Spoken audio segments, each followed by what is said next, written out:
सभी को नमस्कार। सब्सक्राइब कीजिए हमारे चैनल को और बेल आइकन को हिट कीजिए ताकि लेटेस्ट वीडियो पहुंचे सबसे पहले आपके पास।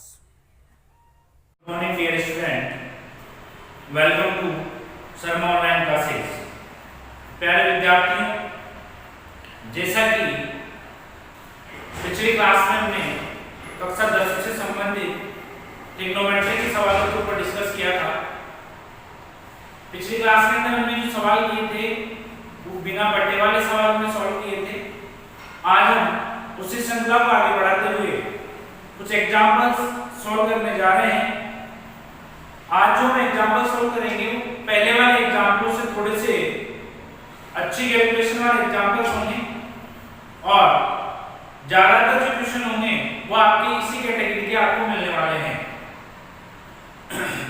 जैसा कि मैंने पिछली वाली क्लास में आप लोगों को ये बताया था कि जिस विद्यार्थी को sine cos tan cosec cosec in 6 trigonometry मानों की जो टेबल है अगर वो बनानी आ जाती है 0, 30, 45, 60 और 90 डिग्री, तो वो विद्यार्थी इन क्वेश्चनों से संबंधित किसी भी लेवल के क्वेश्चनों को वो आसानी से सॉल्व कर सकता है।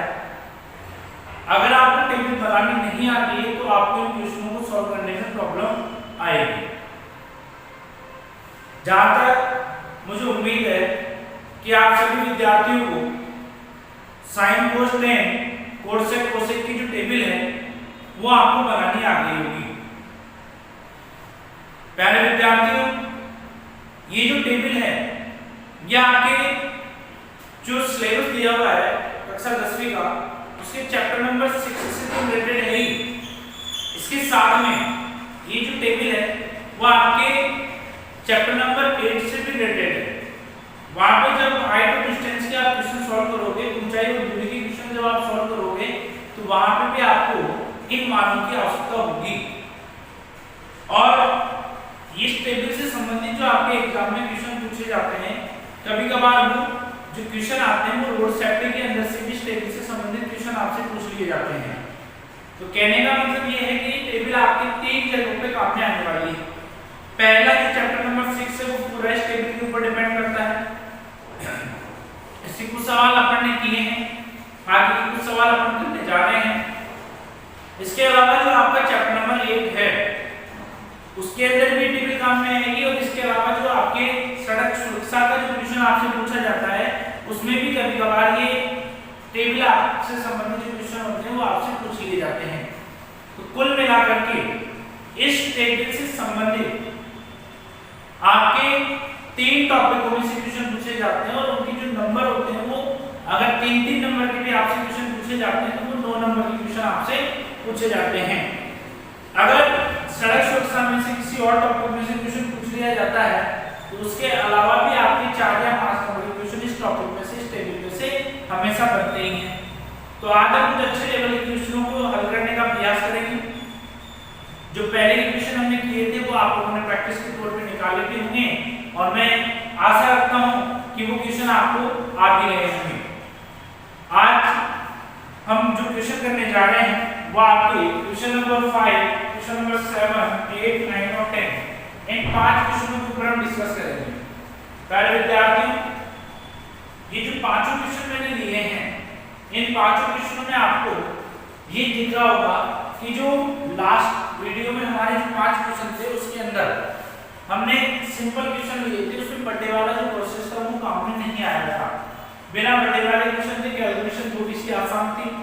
आज के क्वेश्चनों की जब हम बात करेंगे तो इसकी कैलकुलेशन उन क्वेश्चनों से थोड़ी सी अच्छी कैलकुलेशन होने वाली है, क्योंकि प्रत्येक क्वेश्चन के अंदर बटा जो मान है वो भी आपके पास में दिया हुआ है। तो सबसे पहले हम स्टार्ट करते हैं क्वेश्चन नंबर 5 से।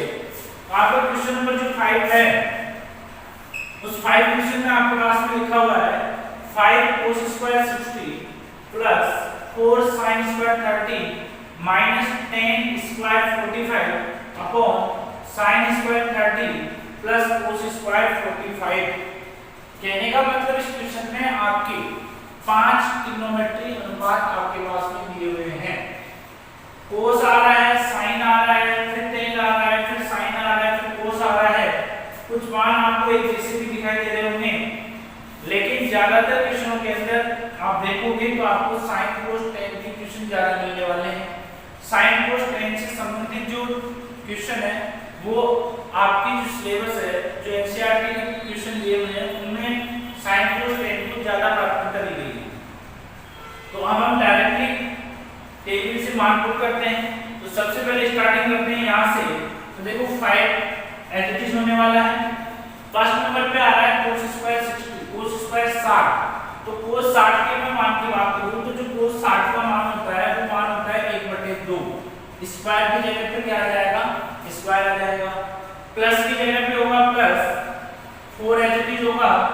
अगर मैं बात करूं sin 30 के मान की तो sin 30 का मान भी 1/2 होगा। स्क्वायर की जगह पे स्क्वायर हो जाएगा।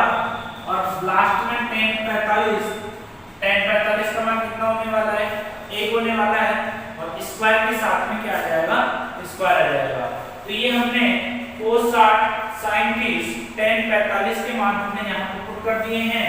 अब बात करते हैं बटे वाले। तो sin 30 का मान पहले से हम पुट कर चुके हैं 1/2 स्क्वायर। तो ये स्क्वायर हमने लगा दिया है। फिर बात करते हैं cos 45 की। तो cos 45 का मान होता है 1/2 और ये स्क्वायर हमने लगा दिया है। तो ये पहली जो स्टेप है हमारे क्वेश्चन को सॉल्व करने की, उस स्टेप के अंदर हमने सबसे पहले जो मान हमारे को टेबल में मिले हैं उन मानों को हमने इनकी जगह पे रखा है। अब बात करते हैं कैलकुलेशन की। तो प्रत्येक मान के ऊपर स्क्वायर आ रहा है। तो मैंने आपको पहले भी बता दिया है कि पहले आपको स्क्वायर एक क्यूब हो तो उसको सॉल्व करना है।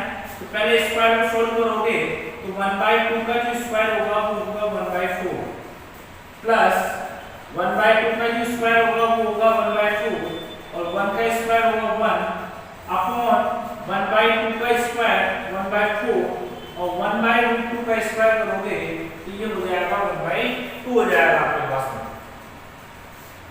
1/2 का स्क्वायर करोगे 1/4 होगा। फिर 1/2 का स्क्वायर करोगे फिर 1/4 हो जाएगा। 1 का स्क्वायर 1 करने वाला है। 1/2 का स्क्वायर हो गया 1/4 और 1/2 का जो स्क्वायर होगा वो 1/2 हो जाएगा। अब आप इसको सॉल्व करोगे तो आप 4 से 4 को यहाँ पे कट कर सकते हो। 4 को 4 से कट करोगे तो यहाँ पे 1 -1 तो प्लस के 1 से माइनस का 1 कट हो जाएगा। तो आपके पास में जो वैल्यू आएगी वो आएगी 5/4। क्लियर है यहाँ तक? 1/4 और 1/2 को अगर हम डायरेक्टली जोड़ते हैं तो इसको हम बोलते हैं 1 का चौथा हिस्सा। 1 का चौथा हिस्सा यानी कि जो 1 है उसका चौथा हिस्सा यानी कि 0.25। आप इसको देसी भाषा के अंदर में बात करूं तो आप इसको आधा किलो जिसको पाव भी बोल सकते हो। अगर इन दोनों को ऐड करेंगे तो ये आएगा 3/4। लेकिन फिर भी अगर वैसे प्रॉब्लम आती है इसको कंप्लीटली सॉल्व करते हैं तो 4 का और 2 का जो एलसीएम आने वाला है वो कितना आने वाला है, 4 आने वाला है आपके पास। 4 को 4 से डिवाइड करोगे 1, 1 को 1 से मल्टीप्लाई करोगे तो ये होने वाला है 1 प्लस 4 को 2 से डिवाइड करोगे 2, 2 को 1 से मल्टीप्लाई करोगे तो ये 2 हो जाएगा। तो आपके पास में जो नेक्स्ट वैल्यू आएगी वो 5/4 अपॉन 3/4 हो जाएगी। अब आपके पास में यहाँ पे 4 संख्याएं जो है वो एक दूसरे के ऊपर नीचे लिखी हुई है। और मैथमेटिक्स में एक रूल ही कहता है कि जब 4 संख्याएं ऊपर नीचे आती हो, जब 4 संख्याएं एक दूसरे के डिवाइड में चलती हो तो जो सबसे नीचे वाली संख्या है वो सबसे ऊपर वाली संख्या से मल्टीप्लाई हो जाती है और बाकी की दोनों संख्याएं आपस में मल्टीप्लाई हो जाती है। एक बार वापस रिपीट कर रहा हूँ, ध्यान से सुनना, बहुत अच्छी चीजें हैं कि जब 4 संख्याएं एक दूसरे के ऊपर नीचे आती है, डिवाइड के अंदर आती है, बटे में आती है, तो सबसे नीचे वाली जो संख्या होती है सबसे ऊपर वाली संख्या से क्या हो जाती है, गुणा हो जाती है और बाकी की जो बची हुई संख्याएं हैं वो एक दूसरे से मल्टीप्लाई में आ जाती है। तो आप इसको लिख सकते हो 5/4 इंटू 4/3। ये जो सबसे नीचे वाली संख्या है ये ऊपर वाली संख्या से मल्टीप्लाई होगी, ये वाली संख्या इससे मल्टीप्लाई होगी। 4 को 4 से आप कट करोगे तो आपके पास में जो लास्ट सॉल्यूशन निकल करके आएगा इस क्वेश्चन का वो 5/3 निकल करके आ जाएगा। कहने का मतलब ये हो गया कि आपके पास में जो क्वेश्चन नंबर 5 है, 5 cos square 60 degree plus 4 sin square 30 degree minus का tan square 45 upon sin square 30 plus cos square 45 का जो मान है आपके पास में वो मान आपके पास में 5/30 आ चुका है। तो ये हमने एक बटे वाला क्वेश्चन सॉल्व किया। बटे वाले क्वेश्चन में हमारे को एक नई चीज सीखने को मिली और वो जो नई चीज है वो नई चीज ये है कि जब चार संख्याएं एक दूसरे के बटे में होती है तो चौथे नंबर की जो संख्या होती है, जो सबसे नीचे वाली संख्या होती है, वो सबसे ऊपर वाली संख्या से क्या हो जाती है, गुणा हो जाती है। तो गुणा होगी तो फिर 4 से 4 कट जाएगा और हमारे पास में जो लास्ट सॉल्यूशन बचेगा वो बचेगा 5/3 बच जाएगा हमारे पास में। अब आगे चलते हैं, अगले क्वेश्चन को हम सॉल्व करते हैं। क्वेश्चन नंबर 7 का सॉल्यूशन देखते हैं। जो आपका क्वेश्चन नंबर 7 है वो भी बटे में दिया हुआ है, उसके अंदर भी आपको साइन कोस नजर आ रहा होगा। तो हम बात करते हैं क्वेश्चन नंबर 7 की। तो आपका जो क्वेश्चन नंबर 7 है उसमें सबसे पहले नंबर पे कोण 30 degree, sin 30 degree, cos 45 degree. तो हम मान पुट करते हैं तो 4 की जगह पे 4 आ जाएगा और एडजस्ट हो गया। कोण 30 के मैं मान की बात करूं तो जो कोण 30 का मान होता है वो √3 होता है। कितना होता है, √3। स्क्वायर की जगह पे क्या हो जाएगा, स्क्वायर हो जाएगा, प्लस एडजस्ट रहने वाला है 1 की जगह पे 1 होगा। मैं बात करूं sin 30 के मान की तो वो होगा 1/2 का क्या हो जाएगा, स्क्वायर, और cos 45 का मान होता है 1/2 का होल स्क्वायर। तो ये हमने फर्स्ट स्टेप के अंदर जो हमारे पास में मान थे वो मान हमने पुट कर दिए हैं। अब आगे चलते हैं कैलकुलेशन के ऊपर। तो 4 एडजस्ट रहने वाला है, √3 का आप स्क्वायर करोगे क्या आने वाला है, 3। 1 एडजस्ट होगा, 1/2 का जो स्क्वायर होगा वो होगा 1/4 और ये हो जाएगा 1/2 हो जाएगा आपके पास।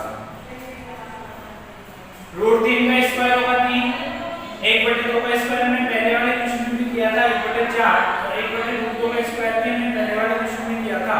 अब देखो ये जो 1/4 है इसमें ये जो 4 है ये सबसे नीचे आ रहा है, ये बटे वाला चिन्ह, बटे के ऊपर 1 हो गया, बटे के नीचे 1/4 हो गया। तो ये जो 4 होगा ये इस 1 से जाकर के मल्टीप्लाई हो जाएगा, ये आ जाएगा 4/3 प्लस 4/1 माइनस का 1/2। अब बहुत सारे विद्यार्थियों को ऐसा लग रहा होगा कि सर ने ये कहा था कि आपके पास में 4 संख्याएं बटे में होनी चाहिए। सर इस क्वेश्चन में 3 संख्याएं बटे में आ रही, 3 संख्याएं बटे में आ रही है, तभी हमने जो लास्ट नंबर की जो संख्या है उसको हमने ऊपर ट्रांसफर किया है। उसका रीजन क्या है आपके पास में कि ये जो 1 है इस 1 को आप 1/1 भी लिख सकते हो। ये जो आपके सामने 1 आ रहा है इस 1 को आप 1/1 लिख सकते हो। ये हो गया आपके पास 1/4। इस प्रकार से आपके पास में 4 संख्याएं हुई और जो चौथे नंबर की संख्या है वो कहां पे चलेगी, ऊपर चलेगी। अब इनका हम एलसीएम लेते हैं तो 3 और 2 का जो एलसीएम आएगा वो कितना आएगा, 6 आ जाएगा आपके पास में। 3 और 2 का जो एलसीएम आने वाला है वो आने वाला है 6। 6 को 3 से डिवाइड करोगे 2 को 4 से मल्टीप्लाई करोगे 8 होगा, प्लस 6 को 1 से डिवाइड करोगे 6 को 4 से मल्टीप्लाई करोगे 24, 6 को 2 से डिवाइड करोगे 3 × 1 3 हो जाएगा आपके पास में। 8 करोगे 24 को और 8 को ऐड करोगे तो ये हो जाएगा 32। 32 में से 3 को माइनस करोगे तो 32 में से 3 को माइनस करने पे आपके पास में मान आएगा वो आएगा 29। तो इसका जो लास्ट आंसर आएगा वो 29/6 हो जाएगा। तो ये हमने क्वेश्चन नंबर 7 के ऊपर डिस्कस किया है। आगे चलते हैं तो आगे डिस्कस करते हैं क्वेश्चन नंबर 8 के ऊपर। क्वेश्चन नंबर जो 8 है उसमें भी आपके पास में थोड़े जो मान हैं वो पहले वाले क्वेश्चन से मिलते जुलते भी हैं और कुछ मान पहले वाले क्वेश्चन से थोड़े अलग भी हैं। क्वेश्चन नंबर 8 के ऊपर डिस्कस करते हैं। क्वेश्चन नंबर 8 है आपका, उसमें आ रहा है tan स्क्वायर 60 डिग्री। सबसे पहले आप tan 60 का मान करोगे तो tan 60 का मान कितना होता है, √3 होता है। 4 एलिमेंट लेने वाला है। sin 45 के मान की मैं बात करूं तो sin 45 का मान होता है 1/2 स्क्वायर एलिमेंट हो जाएगा और sin 90 का जो मान होता है वो कितना होता है, 1 होता है। d हो जाएगा 1 स्क्वायर। सेक 30 के मान की मैं बात करूं तो सेक 30 होता है कोस 30 का अपोजिट। कोस 30 का मान होता है √3/2। जब आप इसका उल्टा मान लिखोगे तो ये आ जाएगा 2/√3 और ये हो जाएगा स्क्वायर प्लस कोसेक 60 होगा sin 60 का उल्टा, तो sin 60 का मान भी वही होता है √3/2। इसका उल्टा मान करोगे तो ये हो जाएगा 2/√3। और कोट 30 के मान की मैं बात करूं तो कोट 30 का जो मान होता है वो होता है आपके पास में √3। ठीक है, सबसे पहले टेबल से हमने मान पुट कर लिए हैं। अब कैलकुलेशन करते हैं तो √3 का स्क्वायर करोगे तो ये हो जाएगा 3 प्लस 4 1/2 का स्क्वायर करोगे 1/2 और ये हो जाएगा +1 3 2/√3 का स्क्वायर करोगे तो 4/3 ये हो जाएगा वही 4/3 और ये हो जाएगा आपके पास में 3। यहाँ पे 3 से 3 को आप कट कर सकते हो। यहाँ पे 2 से आप 4 को कट करोगे तो कितना रहने वाला है 2 रहने वाला है। 3 + 2 5 5 + 1 कितना हो जाएगा 6 हो जाएगा आपके पास में।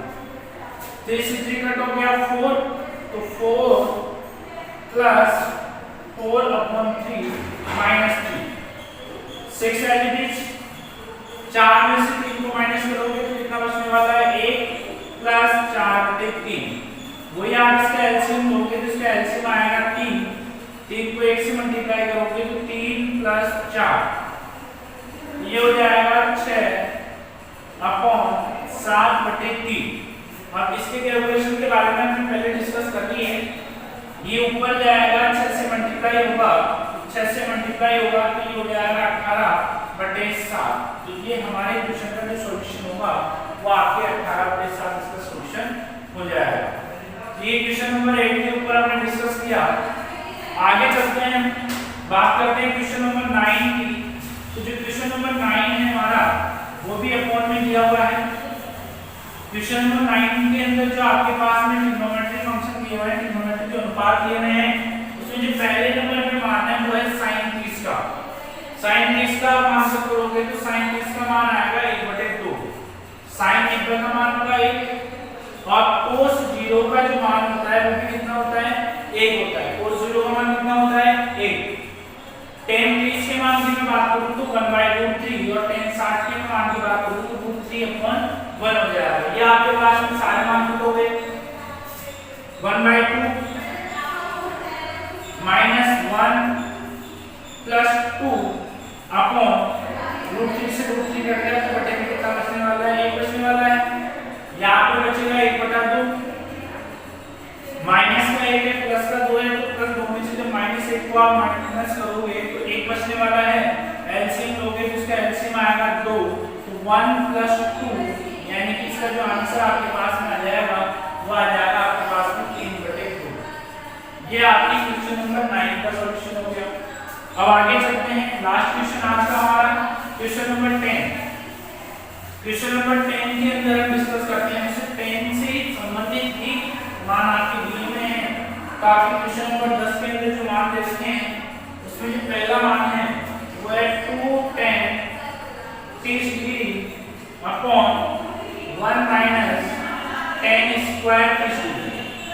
ये दिए हुए हैं, मान पुट करोगे तो 2 एच लेने वाला है। tan 30 का मान होगा 1/√3 -1 1/√3 का होल स्क्वायर। ये हो जाएगा 2/√3। 2 को आप मल्टीप्लाई करोगे 1/√3 से तो 2/√3 और ये हो जाएगा आपके पास 1/3। ये होगा 2/√3। इसका अगर हम एलसीएम लेते हैं तो 3 आएगा और ये हो जाएगा 3 - 1। क्लियर है यहाँ तक? आप इसको लिखोगे तो 2/√3 3 में से 1 को माइनस करोगे तो 2/3। अब वही वाला जब 4 संख्याएं ऊपर नीचे हों तो चौथे नंबर की संख्या ऊपर चली जाती है, बीच की दोनों संख्याएं आपस में मल्टीप्लाई हो जाती है। 2/√3 × 3/2 2 से 2 को आप कर सकते हो। अब ये जो आपके पास में 3 है इसको आप चेंज करके √3 × √3 लिख सकते हो और ये अपॉन में से कर दिया तो आपके पास जो सॉल्यूशन आया वो √3 का लास्ट आंसर आएगा। अगर आपके पास में 5 होता है तो आप उसको √5 × √5 लिख सकते हो। आपके पास 2 होता है तो √2 × √2 भी आप उसको लिख सकते हो। 3 होता है तो √3 × √3 आप उसको लिख सकते हो। तो ये हमने आज 5 क्वेश्चन के ऊपर डिस्कस किया है।